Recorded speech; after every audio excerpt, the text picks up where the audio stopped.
The Book of Esther begins in the majestic realm of ancient Persia, under the reign of the formidable king Xerxes. First, Xerxes was a mighty ruler, presiding over a vast and diverse empire. He was renowned for his opulent lifestyle and his passion for grand, extravagant feasts. His court was held in the splendid city of Susa, a place of breathtaking beauty and grandeur. Amidst this splendor, however, lay a poignant reality for a particular group of people, the Jews. They lived as exiles, taken from their beloved homeland in Judah.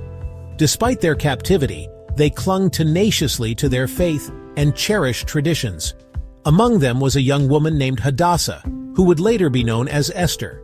Esther, an orphan, was lovingly raised by her cousin Mordecai. Mordecai was a devout Jew and a pillar of strength within the Jewish community.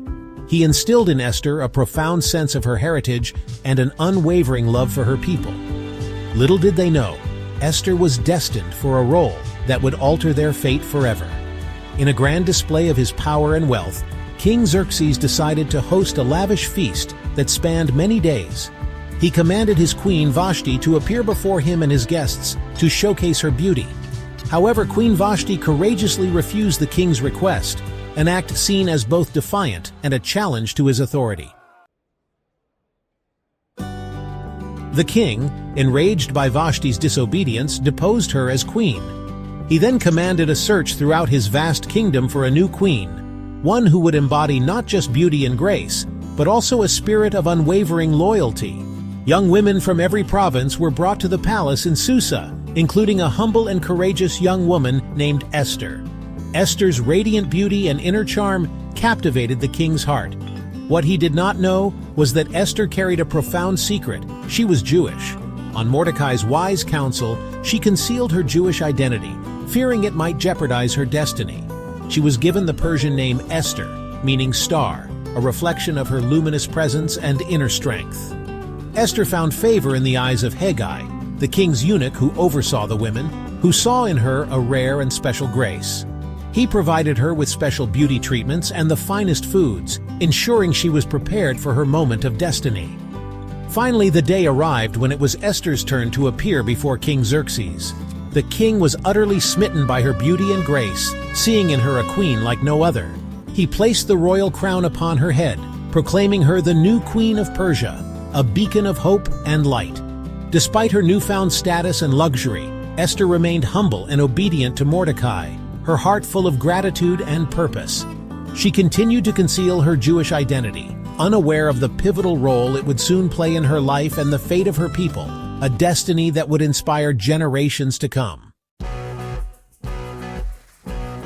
Meanwhile, Mordecai, as he sat at the king's gate, overheard a sinister plot. Two of the king's officials were planning to assassinate Xerxes. Loyal to the king and his people, Mordecai immediately informed Esther of the threat. Esther, in turn, alerted the king, crediting Mordecai for uncovering the plot. The conspirators were apprehended and executed, and Mordecai's bravery was recorded in the royal chronicles. However, his heroic act seemed to be forgotten by the king, much to Mordecai's disappointment. At this time, a proud and arrogant man named Haman rose to a prominent position in the king's court. Haman was an Agagite, a descendant of the Amalekites, ancient enemies of the Jews. King Xerxes issued a decree that all should bow down before Haman as a sign of respect for his high position. Mordecai, a devout Jew, refused to bow down to Haman. He believed that such reverence was due only to God. This act of defiance infuriated Haman, filling him with rage. He sought revenge not just against Mordecai, but against all Jews in the kingdom. Haman, using cunning deception and exploiting the king's trust, convinced Xerxes that the Jews were a dire threat to the kingdom. He falsely claimed they were disobedient and rebellious, their laws different from all others. The king, unaware of Haman's sinister motives, granted him the authority to deal with the Jews as he saw fit. Haman, reveling in his perceived victory, issued a decree ordering the annihilation of all Jews in the Persian Empire. He cast lots, known as Purim, to determine the fateful day of the massacre. The news of this horrific decree spread throughout the land, causing widespread fear and despair among the Jews. Mordecai, upon learning of the decree, tore his clothes in mourning and put on sackcloth and ashes, a traditional Jewish expression of profound grief and repentance. He sent an urgent message to Esther, imploring her to intercede with the king on behalf of their people.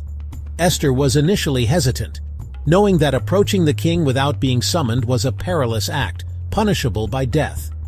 Mordecai, in a powerful and stirring message to Esther, reminded her that her position as queen was not a mere coincidence, but perhaps ordained by God for this very purpose. He challenged her, asking, "Who knows whether you have come to the kingdom for such a time as this?"